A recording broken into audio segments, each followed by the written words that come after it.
दोस्तों, स्वागत करता हूं आपका एक और वीडियो में। इस वीडियो में खासकर हम काफ़ी सारे टर्म्स के बारे में बात करेंगे जो कि स्टैटिस्टिक्स से रिलेटेड है। तो सबसे पहले मैं बताता हूं कि रैंडम वेरिएबल क्या होता है। तो मान लीजिए कि आप कोई एक्सपेरिमेंट कर रहे हैं, ठीक है, कोई रैंडम एक्सपेरिमेंट किया, तो उसके हिसाब से एक सैंपल स्पेस बनता है, ठीक है, ये आपको पता है। तो जो सैंपल स्पेस बनता है उसके काफ़ी सारे, उसके मतलब हर एक एक्सपेरिमेंट के लिए उसके कुछ एलिमेंट्स होंगे, सैंपल एलिमेंट्स कहेंगे। तो अगर मैं हर एक सैंपल एलिमेंट को, ठीक है, मतलब सैंपल एलिमेंट वही हो गया कि जो हमने एक्सपेरिमेंट किया उसके क्या क्या आउटकम्स आए, पॉसिबल सारे आउटकम्स, ठीक है। तो आगे मैं एग्जांपल जब दूंगा तो आपको और अच्छे से समझ आ जाएगा। तो जो हम सारे एलिमेंट्स हुए उसके अगर वेरिएबल मान के एक फंक्शन डिफाइन करें, ठीक है, और वो फंक्शन कुछ हमें आउटपुट देगा, मतलब फंक्शन का उस वेरिएबल हमने सैंपल एलिमेंट्स पे फंक्शन कुछ डिफाइन किया और इससे कुछ रिजल्ट मिलेगा हमें। तो जो फंक्शन होगा वो ये हमें न्यूमेरिक वैल्यू में रिजल्ट देगा, सैंपल स्पेस के हर एक एलिमेंट के लिए कुछ ना कुछ ये आउटपुट देगा ये फंक्शन। तो यही जो फंक्शन है ना, इसी को हम रैंडम वेरिएबल कहते हैं, ठीक है, जो सैंपल स्पेस के हर एलिमेंट के लिए डिफाइंड है। तो अगर मैं ऐसा लिखूं कि क्या रैंडम वेरिएबल को आरवी से मैं लिख सकता हूँ, ये क्या एक रियल वैल्यूड फंक्शन होगा, ठीक है, रियल वैल्यूड फंक्शन, ठीक है। और क्या होगा ये इसका डोमेन क्या होगा, फंक्शन किस पे डिफाइंड है, डोमेन हो गया ये सैंपल स्पेस पे डिफाइंड है, ठीक है। और क्या करेगा ये, अगर मैं इसको ऐसे मैथमेटिकल टर्म्स में लिखूं तो आरवी को मान लीजिए एक्स से डिनोट करते हैं और सैंपल स्पेस को एस से। तो ये एक्स डिफाइंड फ्रॉम एस से आर, ठीक है। और ये अपना रैंडम वेरिएबल है, ये सैंपल स्पेस है और ये इस पे डिफाइंड है। और अगर मैं इसको ऐसे लिखूं कि एक्स ऑफ क्या एक्स आई, ठीक है, एक एलिमेंट, ये मेरे को देगा, कोई रियल वैल्यूड फंक्शन है तो रियल नंबर देगा, तो उसको मैं रिप्रेजेंट कर देता हूँ आर आई से, ठीक है, रियल नंबर दिया। अब इसमें एक्स आई कहाँ से होगा, एक्स आई सैंपल स्पेस से होना चाहिए और अपना जो आर आई है वो रियल नंबर होना चाहिए, ठीक है। तो ऐसे लिख सकता हूँ मैं। तो एक एग्जांपल देके देखते हैं कि आखिर ये सब है क्या, ठीक है। तो मैं अगर मानूं कि चलिए हम 3 कॉइन टॉस करके देखते हैं। अगर हमने 3 कॉइन टॉस किए तो क्या क्या हो सकता है। तो क्या आ सकता है, हेड, हेड, हेड आ गया तीनों में ही, फिर हेड, हेड, टेल आ गया, या फिर हेड टेल हेड आ गया, या फिर टेल हेड हेड आ गया, ठीक है। और हो सकता है कि हेड टेल टेल आ जाए, नहीं तो टेल हेड टेल आ जाए, नहीं तो टेल टेल हेड आ जाए, और एक और केस होगा टेल टेल टेल। 3 चॉइस किए तो ये 8 केसेस हो सकते हैं हमारे। तो अगर इसको मैं एक ग्रुप में डाल दूं ये पूरा सेट, तो यही तो अपना सैंपल स्पेस हुआ, ठीक है। यही सारे लाइकली पॉसिबल आउटकम्स है कि 3 कॉइन अगर मैं टॉस करूं तो यही पॉसिबल आउटकम्स हो सकते हैं, इससे बाहर कुछ नहीं होगा, ठीक है। और मतलब वो बेसिक प्रोबेबिलिटी की तो एजम्पशन हमने ले ही रखी कि सिक्का खड़ा ना रह गया हो, सिक्का गुम ना हो जाए, वो सब हटा दो, वो जो फालतू की मतलब केसेस हैं कि ये बहुत रेयर अकोरेंस है। लॉजिकली यही 8 आउटकम होने चाहिए अगर सब ठीक रहे तो, अनबायस्ड कॉइन हो तो, ठीक है। तो ये 8 केसेस हो गए। तो ये हो गया सैंपल स्पेस, और इसके हर एक एलिमेंट को मैंने सैंपल एलिमेंट कहा था, सैंपल एलिमेंट बोला था। तो अगर कोई टर्म्स अगर मतलब कंफ्यूजिंग लग रही हो तो धीरे धीरे through out the example clear होने लगेंगी। अब देखो, अब रैंडम वेरिएबल जो मैंने बोला था वो करते हैं डिफाइन हम खुद, ठीक है, रैंडम वेरिएबल जो कि एक्स था, तो ये हमने खुद डिफाइन किया। तो हम कुछ भी डिफाइन कर सकते हैं, कुछ भी थोड़ा सा। तो मैं क्या डिफाइन करना चाहता हूँ, इसको बोल देता हूँ मैं number of heads. Random variable क्या है अपना, नंबर ऑफ हेड्स, कितना नंबर ऑफ हेड्स है, ये है अपना रैंडम वेरिएबल। तो देखते हैं क्या होता है सैंपल स्पेस पे, उसको अप्लाई करके देखते हैं। तो सबसे पहले इस केस में, इस वाले केस में एच एच एच में नंबर ऑफ हेड्स कितने, 3, ठीक है। तो अगर इसके लिए एक्स क्या वैल्यू देता है, 3 देगा। और उसके बाद अब और क्या केसेस हो गए, head head tail, head tail head, और टेल हेड हेड। इस पर्टिकुलर इन तीनों केस के लिए अपना एक्स क्या वैल्यू देगा, 2, नंबर ऑफ हेड्स 2 है, 2 हेड आए, ठीक है। और एक और केस क्या होगा, head tail tail, tail head tail, और टेल टेल हेड। तो इसमें कितने नंबर ऑफ हेड्स हैं, इसमें है एक, एक हो गया। और ये टेल टेल टेल वाला केस जो है, इसके हो गए एक सेकेंड, 0। केस उधर दिख नहीं रहा होगा तो मैं इसको ऐसे कर देता हूँ, अब क्लियर होगा। थोड़ा जूम आउट भी कर लेता हूँ ताकि ज़्यादा चीज़ें दिखे। गैस ये सब विजिबल होगा। तो ये आ गए 3 केसेस। तो रैंडम वेरिएबल क्या हुआ कि अपना रैंडम वेरिएबल हमने कैसे डिफाइन किया, हमने बताया नंबर ऑफ हेड्स। किस पे डिफाइन किया है, सैंपल स्पेस पे डिफाइन किया है, ठीक है। कि इसके जो एलिमेंट्स है हर उसके लिए एक एक वैल्यू मिल गई है। तो इस वाले केस के रैंडम वेरिएबल वैल्यू देता है 3, इन तीनों के लिए अपनी वैल्यू आई 2, और इन आगे ऐसे ही 1 आई फिर 0 आई। तो रैंडम वेरिएबल की अपनी कितनी वैल्यू आ रही है, एक आ रही है 3, एक 2, एक 1, एक 0, ठीक है। तो ये रैंडम वेरिएबल के आउटपुट्स जो मैं कह रहा था ये वो हो गए। अब क्या है कि तो अब अगर ध्यान से देखें तो सैंपल स्पेस के कुछ कुछ एलिमेंट्स के लिए एलिमेंट के लिए रैंडम वेरिएबल की वैल्यू ऐसे है 3 है मान लीजिए, और इसके लिए भी, इसके लिए भी, इसके लिए भी, इन सभी के लिए वैल्यू क्या है, 2 है। तो केस कुछ ऐसा नहीं हो रहा कि फंक्शन अगर ऐसा है, ये सैंपल स्पेस के एलिमेंट्स है और ये मेरा फंक्शन है, तो इसमें मैपिंग क्या रैंडम वेरिएबल है मतलब वही फंक्शन, तो इसके ये ऐसे ऐसे आ रहा है, ठीक है। ये इसके लिए, ये इसके लिए। तो ये क्या हो गया, इसको मैपिंग अगर बोले फंक्शंस के बारे में अगर आप जानते हैं बेसिक थोड़ा सा, तो ये मैनी वन नहीं हो गया, मैनी वन मैपिंग जिसे कहते हैं कि इनपुट मल्टीपल अलग अलग इनपुट के लिए सेम आउटपुट निकल रहा है, जैसे कि आप ये इनपुट डालो या ये डालो, ये डालो, आउटपुट क्या है, यही है। तो मैनी वन मैपिंग हो गया ये, ठीक है। तो ये एग्जांपल में आपने मैनी वन मैपिंग देखा। और एक और केस क्या हो सकता है, मान लीजिए कि हमने एक डाई रोल किया, ठीक है।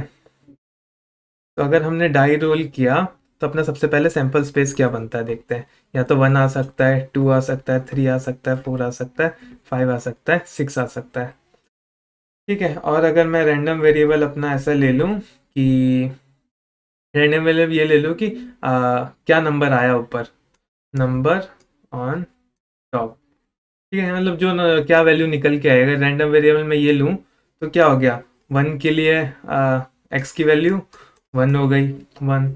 और फिर 2 के लिए एक्स की वैल्यू 2 हो गई, ऐसे 3 हो गई, 4 हो गई, 5 हो गई, 6 के लिए 6 हो गई, ठीक है। अगर मैं इसको ऐसे मैपिंग में दिखाऊं तो सैंपल स्पेस के हर एक एलिमेंट के लिए यूनिक नंबर मिल रहा है हमें, ठीक है।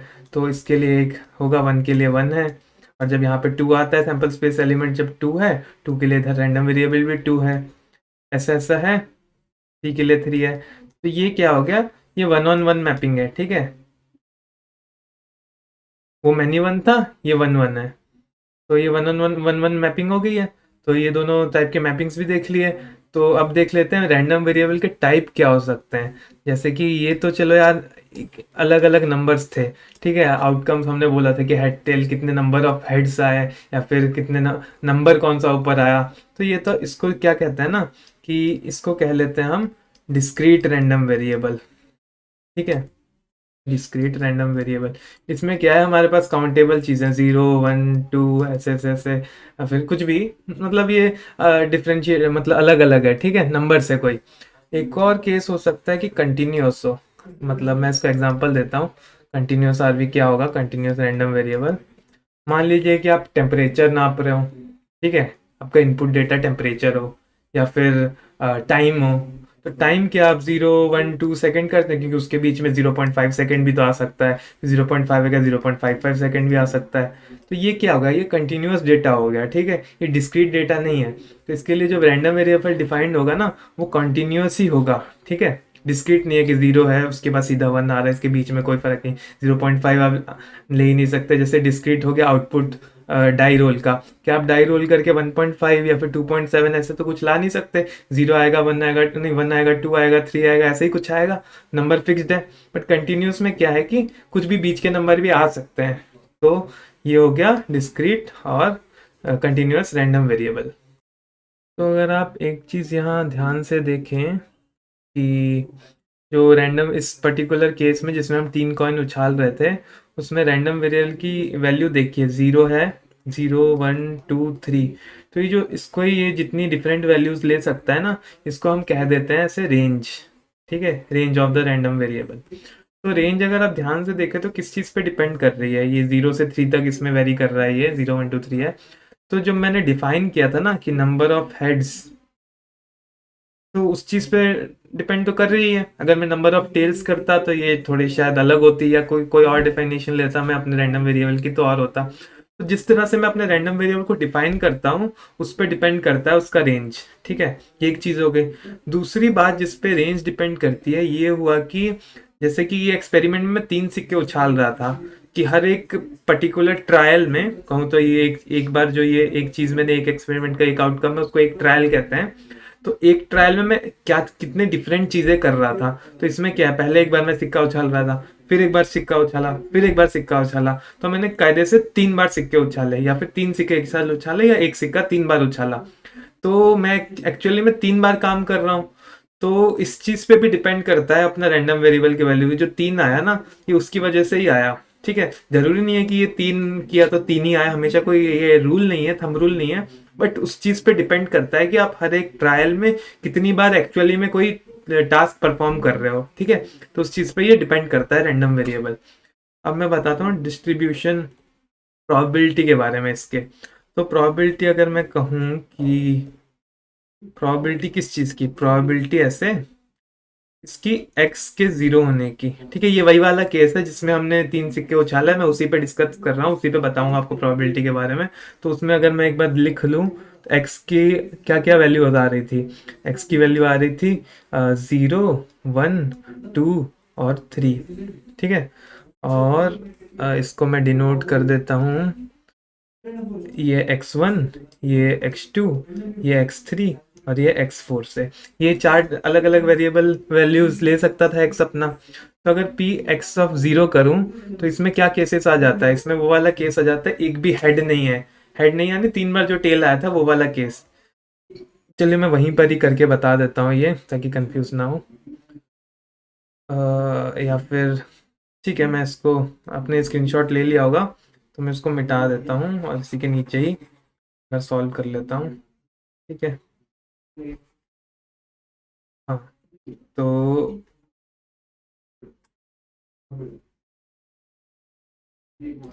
इस कलर से करता हूँ। ठीक है, तो अपना क्या आया था, x की वैल्यू आ गई थी x, x1, x2, x3 और x4। ये आ गई थी 0, 1, 2, 3। अब मैं कह रहा था प्रोबेबिलिटी ऑफ क्या, x 0 हो यानी रैंडम वेरिएबल की वैल्यू 0। तो वो वाला केस क्या है, ये वाला केस है अपना। तो इसकी प्रोबेबिलिटी क्या है, टोटल 8 आउटकम थे तो ये उनमें से एक है, तो प्रोबेबिलिटी इसकी 1/8 हो जाती है। अब मैं बोलता हूँ probability of x is equal to 1। हर रैंडम वेरिएबल के लिए मैं प्रोबेबिलिटी बता रहा हूँ। तो x इजिकल टू 1 के लिए क्या होता है, x इजिकल टू 1 ये केस रहा, इसकी 1/8, इसकी 1/8 और ये होने की भी 1/8। 8 में से एक होने की यही प्रोबेबिलिटी है ना। 1/8 प्लस 1/8 प्लस 1/8 इजिकल टू 3/8। ठीक है, अब probability of x, x is equal to 2। ये फिर से वही ये केस वाला, ये वाला केस हो गया, ये पर्टिकुलर केस। इसमें वही 1/8 प्लस 1/8 प्लस 1/8, ये भी हो गया 3/8। अब क्या आता है, probability of x is equal to 3। तो ये आ जाएगा ये वाला केस जिसमें तीनों हेड आए, इसकी प्रोबेबिलिटी 1/8। तो अगर मैं ध्यान से देखूं तो ये जो p of x is equal to 0 मैंने लिखा है, ये पर्टिकुलर पहला वाला केस। ठीक है, इसको तो मैं ऐसे भी तो लिख सकता ना, p of probability of getting no head. ठीक है, probability of getting no head in a trial. ठीक है, कोई एक सैंपल एलिमेंट में यानी ट्रायल, उसमें ट्रायल इसमें एक भी हेड नहीं आया, इसकी क्या प्रोबेबिलिटी, जो कि probability of x is equal to 0 भी है, और वो क्या है 1/8 उसकी वैल्यू है। तो अगर मैं इसी को यहाँ लिख दूँ अपने जो बक्सा बनाया था हमने यहाँ पे, और ऐसे ठीक है, अब मैं प्रोबेबिलिटी भी लिखने जा रहा हूँ इसमें। प्रोबेबिलिटी ऑफ क्या, रैंडम वेरिएबल की, जैसे x 0 के लिए, 1 के लिए, 2 के लिए। तो जब x 0 था तो प्रोबेबिलिटी आई थी 1/8। x जब 1 था 3/8, इसके लिए भी 3/8, x इजिकल टू 3 के लिए 1/8। तो जो ये मैंने टेबल बनाया ना कि रैंडम वेरिएबल, उनकी डिस्टिंग्विश्ड वैल्यू और साथ में उसकी उनकी होने की प्रोबेबिलिटी, तो ये जो पर्टिकुलर टेबल है ना, इसी को कहते हैं प्रोबेबिलिटी डिस्ट्रीब्यूशन। ठीक है, इसी को कहते हैं प्रोबेबिलिटी डिस्ट्रीब्यूशन। यही टेबल जो ये बिल्ड करना रैंडम वेरिएबल और उसकी प्रोबेबिलिटी उसके साथ में प्लॉट कर रखी है, इसको ही बोलते हैं प्रोबेबिलिटी डिस्ट्रीब्यूशन।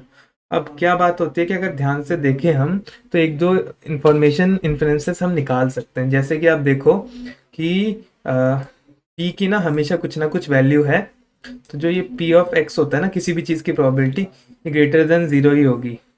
ठीक है, आपको तो पता ही है कि प्रोबेबिलिटी हमेशा 0 से 1 के बीच में रहती है। 1 हो गया श्योर इवेंट, मतलब पक्का पक्का। 0 मतलब कोई चांस नहीं होने का, नेगेटिव हो नहीं सकता, 1 से ज़्यादा चांस हो नहीं सकता। तो ये जो प्रोबेबिलिटी है, ये वैल्यूज भी प्रोबेबिलिटी तो है 3/8 3/8, तो इसको यही फॉलो करते हैं कि ग्रेटर देन इक्वल टू 0 होगा। ठीक है, दूसरी अगर मैं कहूँ कि ये देखिए, ये जो नीचे वाली सेकंड रो है ना, इसका सम करो तो 1 3 3 1 8, तो ये 8/8 यानी कि 1 हो गया। ठीक है, तो इसका मतलब ये है कि अगर मैं सारी प्रोबेबिलिटीज इन वैल्यूज का करता हूँ सम, x1 से लेकर xn मान लेते हैं अगर जनरलाइज्ड केस के लिए, तो क्या आएगा, तो ये हमेशा इक्वल होगा 1 के। ठीक है, जितने भी सारे इवेंट्स हैं उन सब की प्रोबेबिलिटी का अगर मैं सम कर दूं तो 1 के बराबर आएगा वो।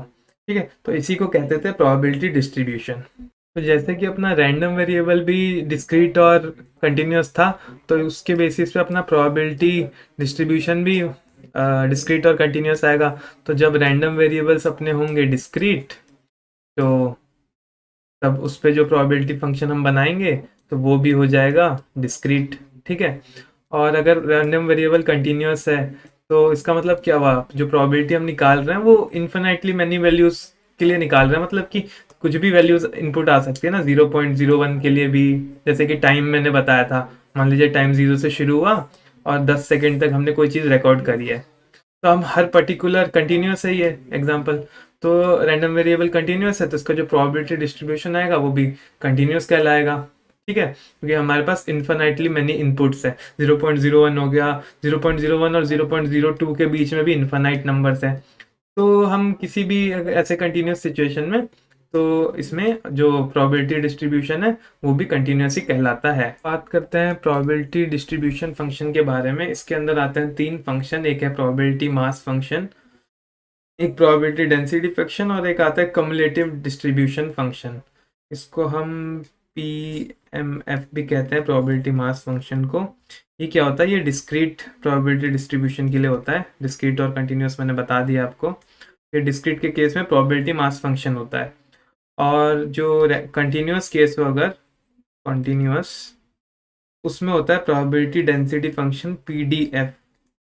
यार प्रोबेबिलिटी डिस्ट्रीब्यूशन फंक्शन को भी PDF कुछ लोग कह देते हैं, लेकिन एक्चुअली में प्रोबेबिलिटी डेंसिटी फंक्शन को PDF से जनरली ज़्यादातर जगह डिनोट किया जाता है। और ये एक होगा CDF, कम्युलेटिव डेंसिटी फंक्शन। तो क्या होता है ये तीनों देख लेते हैं। अगर हमारा डिस्क्रीट डेटा है, मतलब कि जैसे कि केस एक ले लेते हैं कुछ, ये जो बगल में डाइस पड़ा हुआ है उसको इग्नोर कीजिए, वो बाद में काम आएगा, अभी इसे रहने दीजिए। तो अगर मान लीजिए अपना ये आउटकम मैं एक्स एक्सिस में बना रहा हूँ और यहाँ पे प्रोबेबिलिटी बना रहा हूँ, प्रोबेबिलिटी और ये आउटकम। तो क्या होता है कि अगर मान लीजिए 1 पे अपने क्या है, 0.1 है प्रोबेबिलिटी, आउटकम जब 2 आ रहा है तो प्रोबेबिलिटी 0.2 है, फिर ये 0.05 है मान लीजिए इस केस में, ये 3 है। तो इसी को कहते हैं प्रोबेबिलिटी मास फंक्शन। ये इंडिविजुअल आउटकम्स के लिए प्रोबेबिलिटी बता देता है। ठीक है, एक उसकी डिस्क्रीट वैल्यू बता देता है। ये प्रोबेबिलिटी आउटकम हो गया, प्रोबेबिलिटी मास फंक्शन हो गया एक तरह से। अब देखते हैं प्रोबेबिलिटी डेंसिटी फंक्शन। तो ये जब अपना कंटिन्यूस हो ना, तो मैंने बोला था जैसे टाइम, टेम्परेचर वगैरह कुछ अगर अपना रैंडम वेरिएबल अगर वो सब इनपुट में हो अपना, तो अपना प्रोबेबिलिटी क्या आएगा, वो कंटिन्यूस ही आएगा। तो ये ग्राफ मतलब लीजिए ऐसे करके आ गया ये। तो इस टाइप का जो होता है ना डेंस, तो ये क्या करता है, एक तरह से ये क्या कर रहा है, एक सर्टेन प्लेस पे मान लो कि मैं किसी की हाइट प्लॉट कर रहा हूँ, मतलब एवरेज हाइट प्लॉट कर रहा हूँ इंडिया में लोगों की। तो ये आ रही है 160, और ये 140 इस तरफ की है, और 180 कर लेते हैं, 190 कर लेते हैं, ठीक है, कुछ भी। तो इसका मतलब ये क्या रिप्रेजेंट कर रहा है, ये जो कर्व है, इसका मतलब प्रोबेबिलिटी ज़्यादा है कि ज़्यादातर लोग ये जो 160 है ना इस हाइट के हैं, क्योंकि यहाँ पे देखिए ये कर्व कितना फैला हुआ है, इसके नीचे का एरिया काफ़ी ज़्यादा है। तो ज़्यादा प्रोबेबिलिटी है कि यहाँ पे ज़्यादा लोग इसी एरिया में लाई करते हैं, 160 के अराउंड हाइट है, और काफ़ी कम लोग, तो इसके नीचे का एरिया कम है, वहाँ पे डेंसिटी कम है, तो जहाँ कम लोग 190 के हैं काफ़ी, और कम लोग 140 का है एवरेज हाइट है जिनकी, ज़्यादातर लोगों की इसी रेंज में कहीं हाइट है। ठीक है, तो ये प्रोबेबिलिटी डेंसिटी फंक्शन हो जाता है कंटिन्यूस प्रोबेबिलिटी डिस्ट्रीब्यूशन का। अब कम्युलेटिव फंक्शन क्या होता है, हम इससे भी कम्युलेटिव डिस्ट्रीब्यूशन फंक्शन बना सकते हैं और इससे भी बना सकते हैं। ठीक है, कम्युलेटिव का मतलब क्या हुआ, अब तक का जो हुआ उसका सम। कम्युलेटिव मतलब जोड़ते चलो, इकट्ठा करते चलो। कम्युलेटिव का इंग्लिश में मीनिंग यही होता है, हिंदी में मीनिंग यही होता है, इकट्ठा करके चलो। तो आगे हम किसी एग्जाम्पल में देखेंगे कि कैसे क्या ये एक्चुअली में ये सब होते क्या है, कैसे हम आपस में ये कैसे इंटरचेंज कर सकते हैं। अभी मैंने बोला ना कि कम्युलेटिव फंक्शन हम हाथ से बना सकते हैं, तो वही।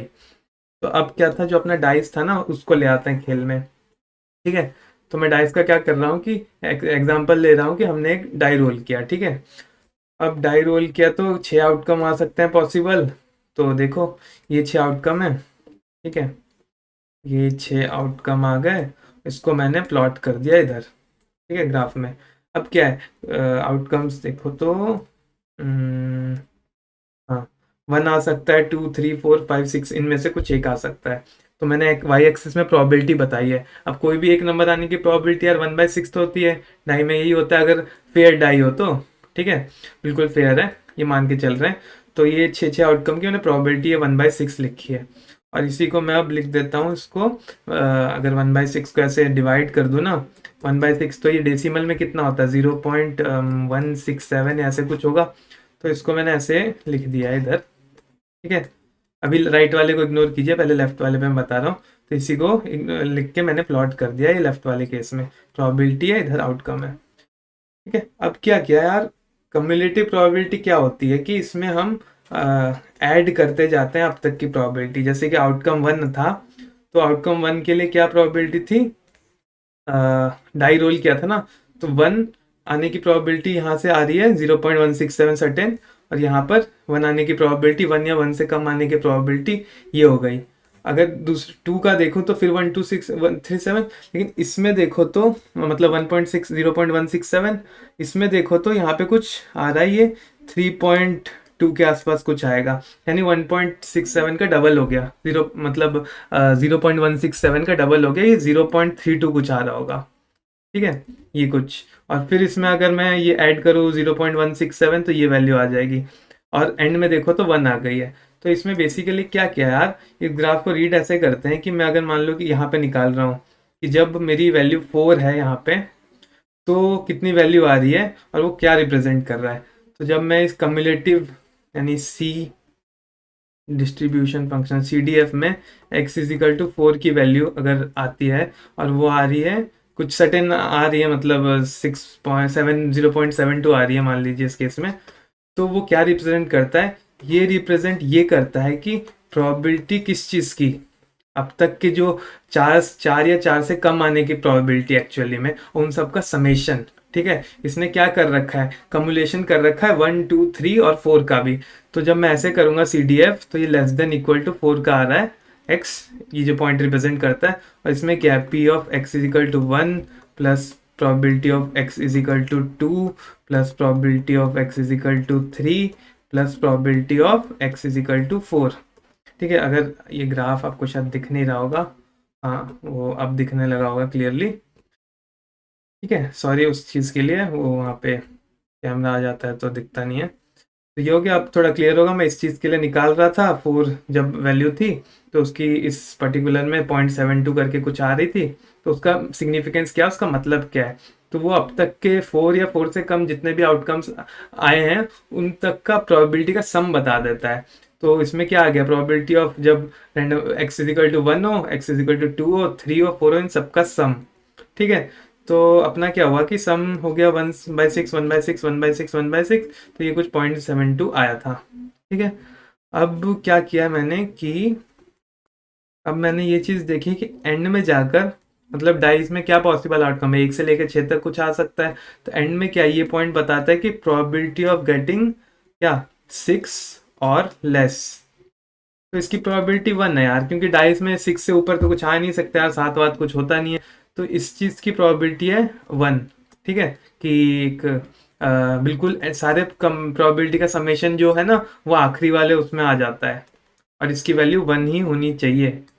ठीक है, तो कम्युलेटिव प्रोबेबिलिटी का जब सम करते जाएंगे, मैंने पहले ही बताया था प्रोबेबिलिटी डिस्ट्रीब्यूशन जो बनाया था कि इन सबका सम मिलके 1 आता है, तो ये वही चीज़ है जो लास्ट आता है ना, लास्ट आप ये बार देख सकते हैं। तो इसमें क्या केसेस है, सारे केसेस इंक्लूडेड है कि 1 है, 2 है, 3 है, 4 है, 5 है, 6, और 6 या 6 से छोटे, इसमें सारे केसेस आ जाते हैं। तो इसकी प्रोबेबिलिटी आती है 1। ओके, तो इसके लिए हमने कम्युलेटिव प्रोबेबिलिटी देख ली डिस्क्रीट वाले केस के लिए। अब कंटिन्यूअस के तो देखते हैं प्रोबेबिलिटी डेंसिटी फंक्शन के बारे में। तो ये क्या है ना, ये मेरा डॉग है, ठीक है। इसने मेरे को क्या बताया कि यार, इसने बोला कि यार एवरेज हाइट है ना डॉग्स की, वो 100 सेंटीमीटर होती है। तो ऐसा इन्फॉर्मेशन कुछ दिया मेरे डॉग ने, मैं बोला अच्छा ठीक है। उसके बाद क्या और देखो, तो इसके बेसिस पे मैंने क्या कि आपको ये पता चल गया होगा कि ये हाइट जो है ना अपना, वो तो डिस्क्रीट है नहीं, तो इसका तो कंटिन्यूअस ही सीन बनेगा। तो कंटिन्यूअस सीन बना मतलब कंटिन्यूअस इसलिए कि यार हाइट तो क्या हो सकता है, 99.36 भी हो सकता है, कुछ भी हो सकता है, तो ये कंटिन्यूअस ही हो गया, इन्फिनाइट वैल्यूज है। तो अब मैंने क्या किया, इसका अगर मैं प्रोबेबिलिटी डेंसिटी ऐसे प्लॉट होगा तो कुछ ऐसा बनेगा इसमें, मतलब ये अगर मैं वेरिएंस सर्टेन कुछ लूँ तो यार इससे पता चल रहा है कि 60 से कम हाइट वाले हैं नहीं, ज़्यादा बहुत ही कम है, और 140 से ज़्यादा हाइट वाले भी नहीं है। ज़्यादातर लोगों की हाइट ये मीन के आसपास ही है, ठीक है, यहाँ ही। तो ये जो इससे हमें ये पता चल रहा है कि यार ज़्यादातर एवरेज जो डॉग्स हैं वो 100 सेंटीमीटर हाइट के ही हैं। तो जो ये यहाँ पे प्रोबेबिलिटी सबसे ज़्यादा, यहाँ पे ध्यान से देखो तो आप, काफ़ी ज़्यादा एरिया है, यानी डेंसिटी काफ़ी ज़्यादा है, ठीक है। तो ये अपना प्रोबेबिलिटी डेंसिटी फंक्शन का ग्राफ बना इस पे, और ये इसी को बेल कर्व कहते हैं, बेल शेप्ड है, तो ये ऐसा है। और अगर एक चीज़ और देखें तो यार ऐसा लग रहा है कि जैसे कि ये 0.04 है, तो ये इस करस्पॉन्डिंग, ये क्या है, ये बिल्कुल टॉप पीक के करस्पॉन्डिंग है, जो 100 अपना है उसके करस्पॉन्डिंग है। तो ये जो 0.04 है, आप शायद सोच रहे होंगे कि ये 100 हाइट होने की प्रोबेबिलिटी बता रहा है 4%। तो ये वो चीज़ नहीं है, ये उसको रिप्रेजेंट नहीं करता एक्चुअली, मैं बोलूँ तो वैसा ही कुछ है बट उसको नहीं करता। ये वीडियो में आगे क्लियर हो जाएगी कैसे, ठीक है। अब क्या हुआ, ये अपना हो गया ये PDF। अब देख लेते हैं अपना CDF, cumulative probability distribution function, cumulative distribution function.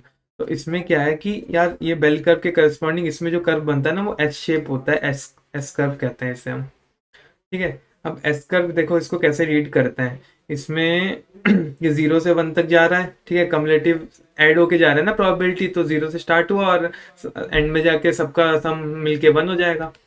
तो इसमें अगर मैं देखूं कि ये देखो 100 के करस्पॉन्डिंग जो मीन है उसके करस्पॉन्डिंग अगर मैं इधर आया तो मेरे को वैल्यू क्या मिलती है, 0.5।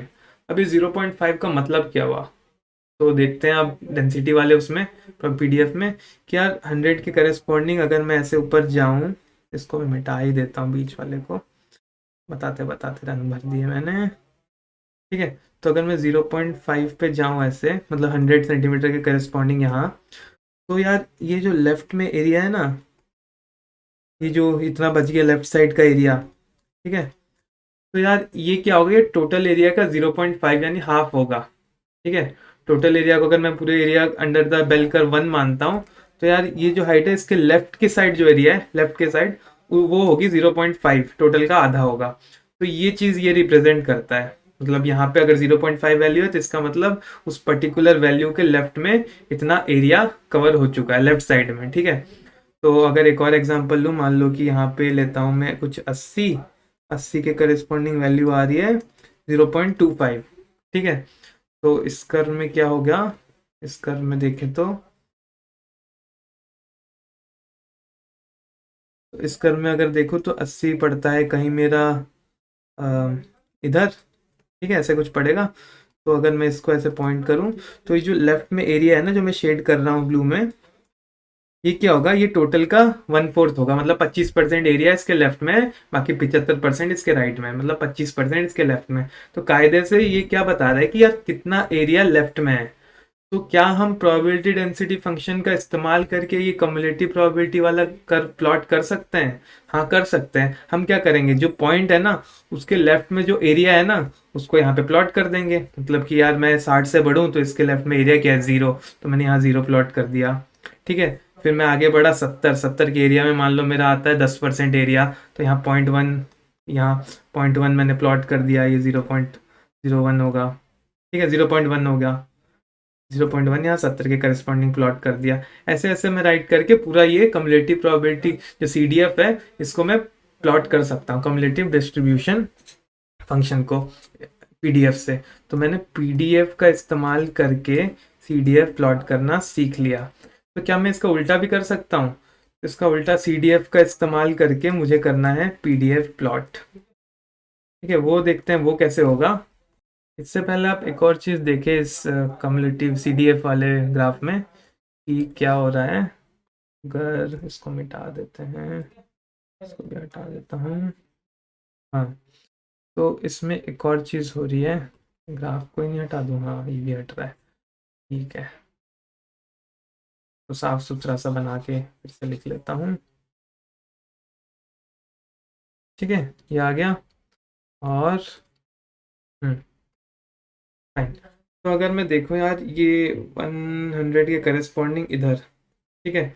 अब इस ग्राफ में मैं कहीं पर भी प्लॉट कर सकता हूँ, एक क्या टेंजेंट बना सकता हूँ यार, उसको उसका ग्रेडियंट कहेंगे हम, मतलब कर्व पे कोई भी टेंजेंट बनाना या उसका डिफरेंशिएशन भी जिसे कहते हैं। तो अगर मैं देखूँ तो यहाँ पे ग्रेडियंट क्या है, कम है, ये रहा थीटा। फिर धीरे धीरे वो बढ़ता जा रहा है इस पॉइंट तक, और ये आ जाता है फिर पॉइंट ऑफ इन्फ्लेक्शन। इसके बाद कर्व वापस घटता शुरू हो जा रहा है। ठीक है, घटता शुरू हो जा रहा है, यहाँ घटे जा रहा है। तो एक सर्टेन पॉइंट पर ये मैक्सिमम है। अब मैक्सिमम क्या है, ये इस पॉइंट पे जहाँ मीन है ना, वहाँ पे अपना ग्रेडियंट क्या है, मैक्सिमम है। तो देखो यार, ग्रेडियंट क्या रिप्रेजेंट कर रहा है यार, यहाँ पे क्या है, एरिया अंडर कर्व से हमें डेंसिटी पता चलती थी कि ज़्यादातर लोग इस एरिया में फॉल करते हैं, इस वैल्यू के अराउंड फॉल करते हैं, इनकी एवरेज हाइट इस वैल्यूज में है। और यहाँ पे जो ग्रेडियंट है ना, तो ग्रेडियंट अगर कम है, जैसे 60 पे ग्रेडियंट कम है तो 60 पे लोग भी कम थे, और यहाँ पे 140 पे भी ग्रेडियंट कम है, मतलब एक स्ट्रेट लाइन जैसी है, यानी कमी है उसका स्लोप। तो उसमें भी क्या है कि उस वो भी रिप्रेजेंट करता है कि कम लोग हैं। तो ग्रेडियंट क्या कर रहा है ना, डेंसिटी को रिप्रेजेंट कर रहा है, यानी ग्रेडियंट जो है वो डेंसिटी को रिप्रेजेंट कर रहा है। इसका मतलब हाई ग्रेडियंट हो गया तो ये, तो डेंसिटी भी हाई हो जाएगी, या लो ग्रेडियंट है तो लो डेंसिटी। तो सबसे ज़्यादा ग्रेडियंट तो यार मीन पे आ रही है, तो सबसे ज़्यादा डेंसिटी भी तो मीन पे ही थी। ठीक है, ये एक ऑब्जर्वेशन हो गई। दूसरी, अगर हम क्या करें, अब मैं बोल रहा था ना कि कम CDF से हम PDF कैसे बनाएंगे, तो उसका देखते हैं कि कैसे करेंगे। तो अब मैं ग्रेडियंट कहीं पर भी एक ग्रेडियंट निकालने के लिए क्या तरीका है यार, ग्रेडियंट निकालने के लिए डिफरेंशिएट करते थे, और उसको अगर कोऑर्डिनेट से करते थे तो ऐसा आता था y2 minus y1 upon x2 minus x1। ठीक है, इस फंक्शन का नाम भी है कुछ, मेरे को याद नहीं आ रहा अभी, तो इसका भी कुछ नाम है। ये नॉर्मली कोऑर्डिनेट सिस्टम में डिफरेंशिएशन ऐसे करते हैं, वाई एक्सिस में जो डिफरेंस हो गया डेल्टा वाई से डेल्टा एक्स, ऐसे ही करते थे। फिर आगे चल के ये सर्टेन केस के लिए डी वाई डी एक्स बनता था, ओरिजिन ग्राफ से ही हुआ है। तो बेसिक फंक्शन यही है, y2 माइनस y1। तो मैं ये 100 जो है ना, इसके करस्पॉन्डिंग ले लेता हूँ। कुछ निकालने के लिए एक छोटा सा लेना पड़ेगा स्ट्रिप, तो यार ले लेता हूँ मैं वैल्यू 99, और 99 हो गया ये, और एक ले लेते हैं 101। ठीक है, इसी पे अब फोकस कर सकता हूँ। ठीक है, अब साफ से दिख रहा होगा, 99 और 101 ले लिया मैंने। अब मान लीजिए 99 के 101 के करस्पॉन्डिंग वैल्यू आती है 0.54, और 99 के करस्पॉन्डिंग आ जाती है वैल्यू 0.46। ठीक है, ये आ गया। तो अपना y2 क्या हुआ, y2 हो गया अपना 101, y1 क्या लिया था मैंने 99। ठीक है, इसके हिसाब से सॉरी, ये x2 लिया था मैंने x एक्सिस पे, और ये x1 लिया था, और y2 मेरा निकल के आया है, y2 निकल के आया है कितना, 0.54, 101 के करस्पॉन्डिंग। और y1 जो आया है वो है, मतलब y एक्सिस का कोऑर्डिनेट, वो 0.46। ठीक है, ऐसा कुछ आया है मान लेते हैं। तो अब मैं अपना क्या ग्रेडियंट कैसे निकालूंगा, यानी स्लोप कैसे निकालूंगा। तो ये ऐसा आ जाएगा y2 minus y1 upon x2 minus x1। तो x2 माइनस x1 हो गया 2, y2 माइनस y1 कितना हुआ, 54 से 46 घटाते हैं तो 8 बचता है, और ये 0.08 हो गया। ठीक है, 0.08 हो गया। बाई 2 किया तो ये आ गया 0.04। आ गया ग्रेडियंट निकल के, करस्पॉन्ड वैल्यू 100 के लिए निकाला था, इसलिए एक छोटी वैल्यू, उससे जस्ट छोटी वैल्यू 99, उससे जस्ट बड़ी वैल्यू 101 ली थी इसलिए। तो अब एक चीज़ देखिए कि ये 0.04 है। ठीक है, याद रखना इसे। तो जो 100 के करस्पॉन्डिंग वैल्यू क्या थी प्रोबेबिलिटी डेंसिटी की, ये 0.04 ही थी। मैं बोल रहा था ना ये डेंसिटी नहीं है, कोई और चीज़ है, एक्चुअली में ग्रेडियंट की वैल्यू है। ठीक है, तो ये वही आ जाता है इधर 0.04, ये चीज़ हो गई। तो ये वही है डेंसिटी, मतलब प्रोबेबिलिटी टाइप का ही रिप्रेजेंटेशन है, बट एक्चुअली में प्रोबेबिलिटी नहीं है। ओके, तो अब अगर मैं कहूँ एक और चीज़, तो ये मैंने कैसे कन्वर्ट करना, पीडीएफ से सीडीएफ, सीडीएफ से वापस पीडीएफ, मतलब एक ग्राफ दिया दूसरा कैसे कन्वर्ट कर सकते हैं। और एक और चीज़ हम कर सकते हैं कि यार मैथमेटिकली ना इसको कैसे रिप्रेजेंट करते हैं। पीडीएफ को हम एफ ऑफ एक्स में लिखते हैं, स्मॉल एफ, और इसको लिखते हैं हम कैपिटल एफ ऑफ एक्स। ठीक है, तो यार अगर हम स्मॉल एफ ऑफ एक्स निकाल सकते हैं कैपिटल एफ ऑफ एक्स को डिफ्रेंशिएट करके। ठीक है, इसको अगर डिफ्रेंशिएट किया तो ऐसा आ जाएगा। ठीक है, यानी मैंने ग्रेडियंट वाला किया, ग्रेडियंट निकाल दो तो ये बन के आ जाता है। ठीक है, ये वही हो गया, ये कन्वर्ट हो गया CDF से PDF में। ठीक है, ग्रेडियंट निकालना, ग्रेडियंट यानी स्लोप, स्लोप कैसे निकाला था, ये जो डिफरेंशिएट ही तो किया था एक तरह से। तो ऐसे अगर हम कम CDF को डिफरेंशिएट कर दे एक्स के रिस्पेक्ट में तो हमें PDF मिल जाता है। ठीक है, और दूसरी चीज़ ये आती है कि आई होप येलो कलर में दिख रहा होगा, नहीं तो मैं एक बार कलर चेंज ही कर लेता हूँ।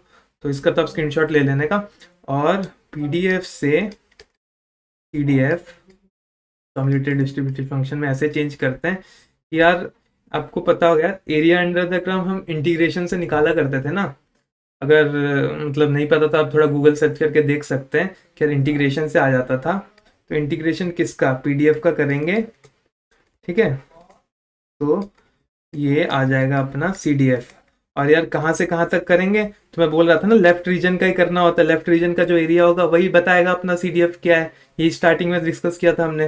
तो लेफ्ट रीजन में ऐसे डिनोट होगा ना, ये माइनस इन्फिनिटी से शुरू है, पता नहीं है ग्राफ जाके कहाँ खत्म होता है और कहाँ तक जो आपकी अभी की करंट वैल्यू है। ठीक है, x तक अभी जिस वैल्यू पे है, तो यहाँ तक का अगर इंटीग्रेशन कर दें तो हमें मिल जाएगा CDF। तो ये कन्वर्जन किसका हो गया, PDF से CDF का, ये मिल जाएगा और इसमें हमें वो मिल जाएगा। तो यही था इसमें डिस्कशन।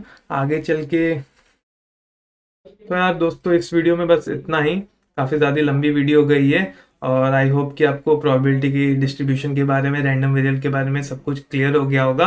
अगर नहीं हुआ तो आप एक बार दोबारा इस वीडियो को देखें, जरूरी नहीं है कि ये चीज़ें सब पहली बार में समझ आए। बात यह कि आपको समझ आ जाएगी, बस थोड़ा वो क्या बोलते हैं, वो टर्मिनोलॉजी का दिक्कत होता है। मतलब तो समझ आ ही जाता है कंटिन्यूअस डिस्क्रीट ये सब क्या है, बट किसको एक्चुअली में क्या बोलते हैं, क्योंकि फिर कहीं पर भी कुछ मेंशन हो जाए PDF CDF ऐसे, तो आप सोचने लग जाते हैं ये कौन सा वाला था।